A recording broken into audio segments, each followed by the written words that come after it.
Mesdames et messieurs, chers téléspectateurs, merci de suivre votre émission Notre fonction publique, moderne et performante au service de tous, l'émission qui nous dit tout sur notre fonction publique ivoirienne. L'absentéisme, un mal qui ronge notre société. Pour pallier ce fait, un contrôle d'effectifs est mis sur pied. Comment se fait-il et quelles sont les solutions proposées pour réduire de plus en plus cet absentéisme dans notre fonction publique? Monsieur le directeur de la programmation et du contrôle des effectifs nous en dira plus sur ces questions.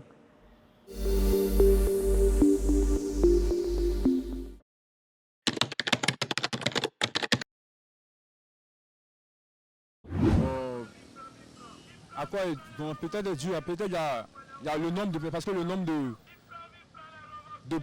personnes, de candidats qui ont passé le concours peut faire qu'il y a une attente qui fait qui n'est pas genre le système n'est pas rapide en fait. Ça fait que ça bloque en fait. Ça bloque ça crée une hauteur et tout. Bon, ça, je pourrais dire que c'est au niveau de l'administration aussi.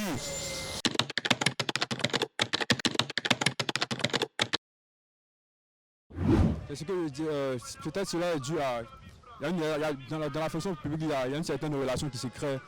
Ça fait qu'il y a des gens, il y a des familles qui mettent en avant leurs enfants et leurs familles pour laisser la famille des autres en fait. Ce qui fait que on peut dire que c'est une relation en fait, c'est une corruption. C'est une corruption, c'est une affaire de relation en fait. Si tu n'as pas de relation, tu peux pas travailler, c'est ça en fait. À ce sujet, je dirais que chacun a son karma. Donc, si peut-être tu as été admis en 2012, que celui qui a été admis en 2013 pour une fonction après toi, c'est une question de karma. Comme on le dit, le fruit qui mûrit naturellement finit par tomber. Donc, toujours c'est la patience, c'est un chemin d'or. Un jour, tu vas prendre une fonction. Donc, elle a la tête froide. Comme je l'ai dit, c'est toujours ces mêmes magouilles. Parce que maintenant, les choses maintenant se font par réseau. Maintenant, tout se fait maintenant par relation. Des personnes ont leurs parents là-bas qui mettent pendant ce temps, d'autres même depuis 2018 sont encore à la maison. Comme eux n'ont pas de connaissances, ils sont à la maison en train de chômer. Maintenant, ça aussi, il y a d'autres que, bon, pour certaines personnes qui sont parties donner de l'argent pour qu'ils prennent une fonction, on les a affectés dans les régions qui refusent d'aller. Voilà. Sinon, il y a certains administrations qu'ils ont affectés. Mais comme il y a des réseaux dans l'administration, ils refusent d'aller. Et c'est ainsi encore les DRH sont en train d'enlever des personnes déjà affectées pour qu'ils prennent la place. Voici, selon moi, ils sont les causes.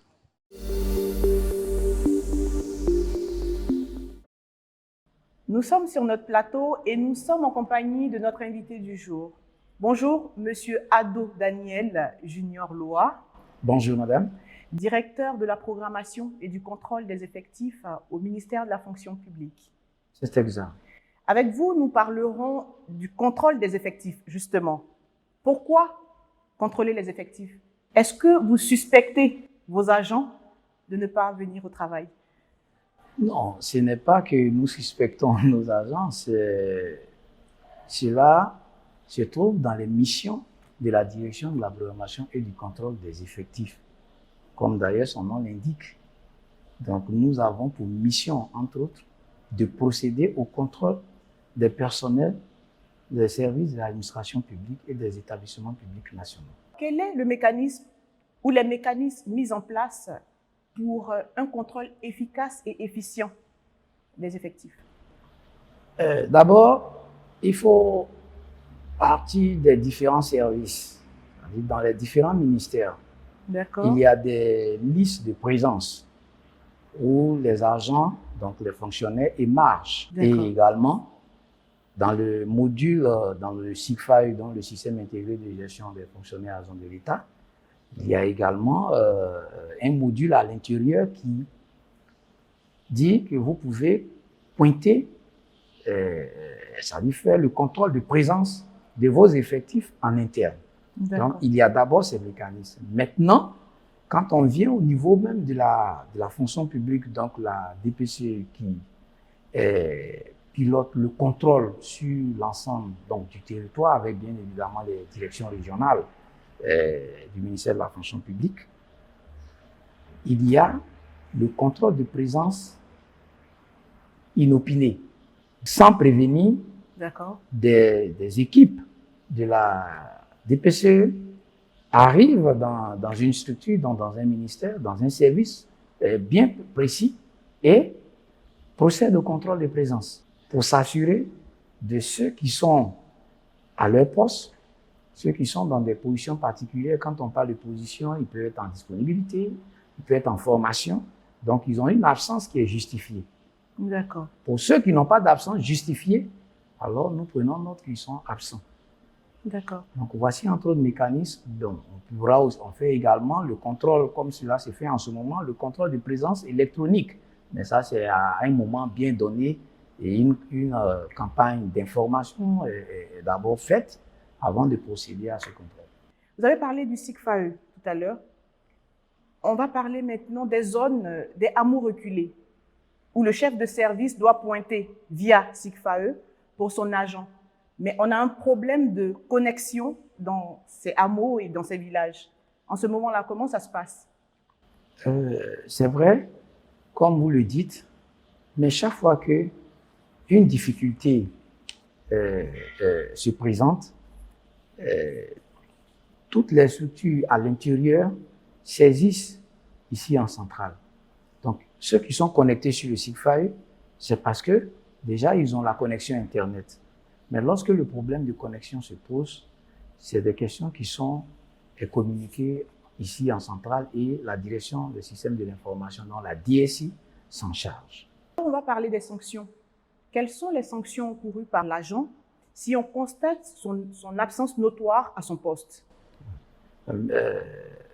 Lorsque une absence d'un fonctionnaire est constatée, d'accord, donc si cette absence n'est pas justifiée, alors le salaire est mis sous contrôle.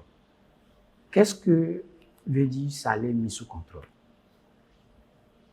Le salaire est arrêté, c'est-à-dire il ne passe plus. D'accord. Il ne passe plus. D'accord. Parce qu'il y a la notion de suspension du salaire. Mais il faut nuancer les deux. Pour bien comprendre, c'est-à-dire que le salaire est bien traité, mais il n'est pas viré sur le compte de l'agent. Il n'est pas viré. D'accord. Il n'est pas viré. Et donc, il est mis sous contrôle pour une période bien déterminée. C'est-à-dire 3 mois. Donc, on parle de mesures conservatoires.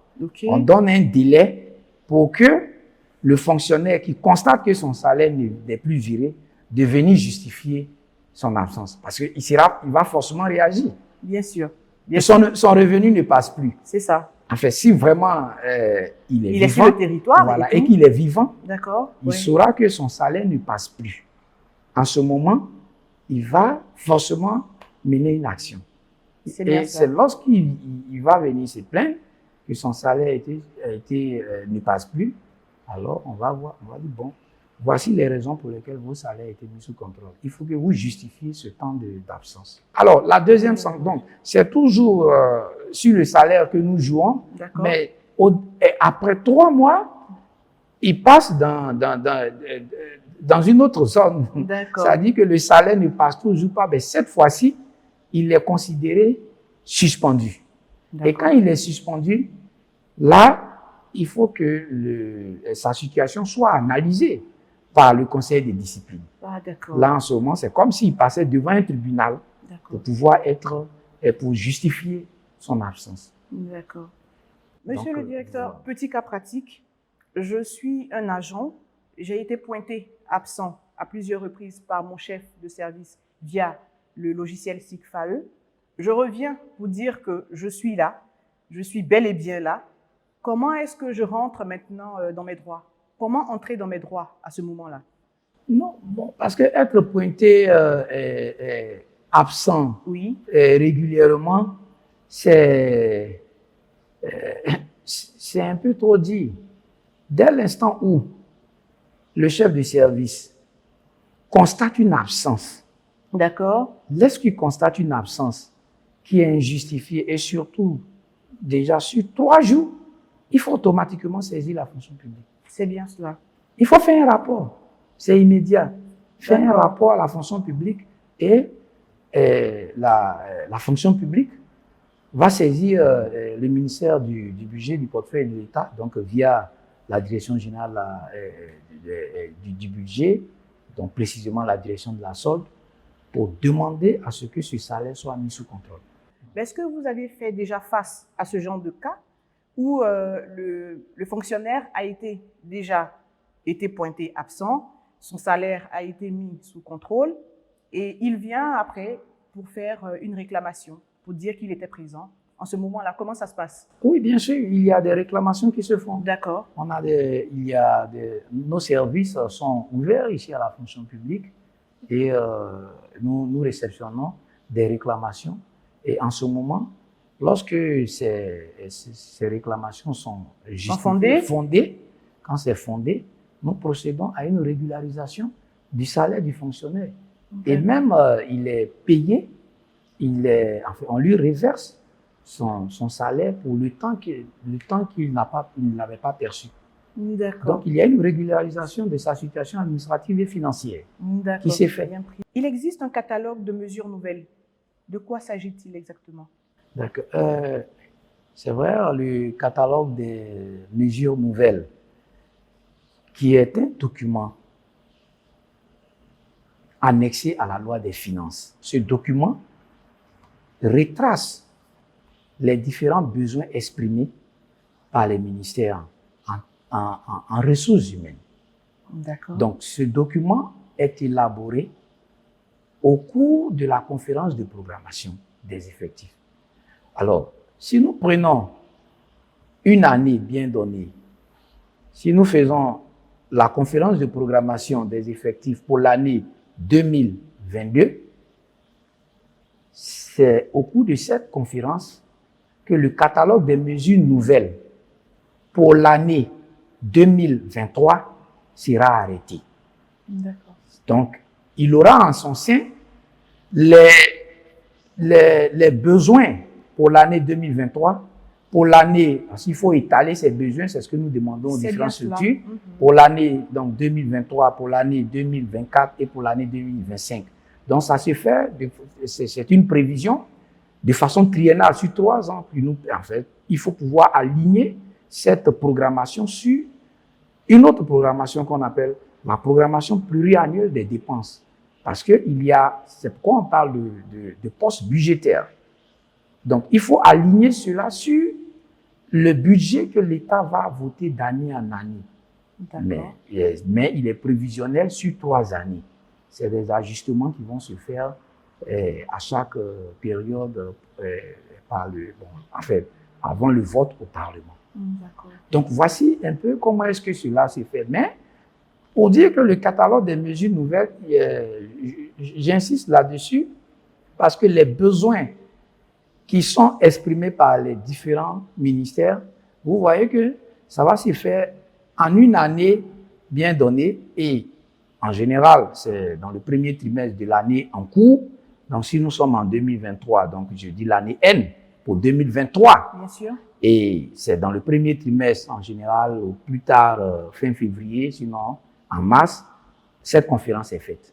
Et jusqu'en décembre, donc dans le dernier trimestre de l'année, le Parlement va voter la loi des finances et donc le catalogue sera annexé.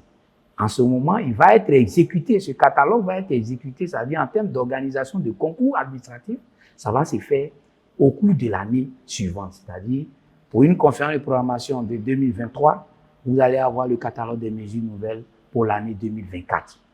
Parce que c'est le budget de l'année 2024. D'accord. Et en même temps, des prévisions d'effectifs pour 2025 et 2026. D'accord. Donc, voici un peu ce que nous appelons le catalogue des mesures. D'accord. Merci, monsieur le directeur, pour cet échange fructueux. Merci encore, une fois de plus, d'avoir éclairé notre lanterne. Et que retenir du contrôle des effectifs? Il est très important de comprendre que le contrôle des effectifs permet au gouvernement de suivre l'évolution de la masse salariale. Et là, qui parle de la masse salariale parce que l'État est également à des partenaires, il y a des partenaires techniques. Et nous sommes dans une communauté et tous ces indicateurs sont suivis. C'est bien cela. Donc, il faut savoir exactement qui est payé. Est-ce que celui qui est payé est effectivement au travail.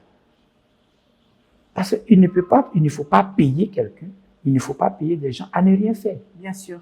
Donc, voici ce que je voudrais dire concernant le contrôle de présence des effectifs. Merci, monsieur le directeur, pour votre présence sur ce plateau.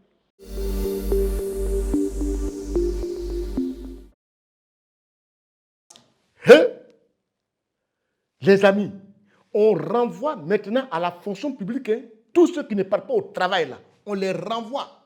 On vient de renvoyer ton pied Gazebeu. Tout de suite, on vient de le renvoyer. C'est-à-dire, il ne va pas au travail et chaque fin du mois, il prend son salaire. C'est-à-dire, tous ceux qui sont à la fonction publique, qui ne font rien, qui ne partent pas au travail et chaque fin du mois, qui vont toucher leur salaire, là, c'est dangereux. Hein? Maintenant, là, il y a des contrôles ils appellent ça contrôle inopiné. C'est des contrôles brusques. Tu n'es pas au courant, on ouvre la porte nette, ils sont à ton bureau. Tu es absent, demande d'explication. Et après, renvoi pur et simple, sans mesure d'accompagnement. C'est-à-dire, tout le temps que tu as fait comme fonctionnaire, là, c'est cadeau. C'est cadeau. Mais vous aussi, soyons sérieux. Non, soyons quand même sérieux. Tu cherches du travail, on te donne travail, et tu ne vas pas au travail, et on te paye chaque fin du mois. Ça, tu peux faire ça au privé. Ou bien comme c'est à la fonction publique, on ne contrôle pas, alors vous faites ce que vous voulez, quoi. Tu cherches travail, on te donne travail, tu ne vas pas au travail, et on te paye chaque fin du mois. Et tu prends l'argent, tu manges. Ça va coller dans ta gorge. Maintenant, là, c'est devenu compliqué. Il y a des contrôles inopinés. C'est des contrôles, on ne t'informe pas, on te surprend.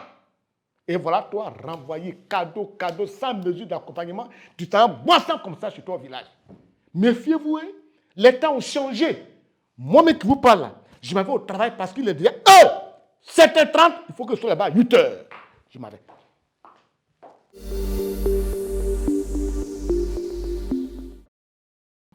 Mesdames et messieurs, ainsi prend fin notre émission. Nous espérons que vous avez tiré parti de tous ces différents sujets. Nous, on se donne rendez-vous la semaine prochaine. D'ici là, portez-vous bien et à bientôt.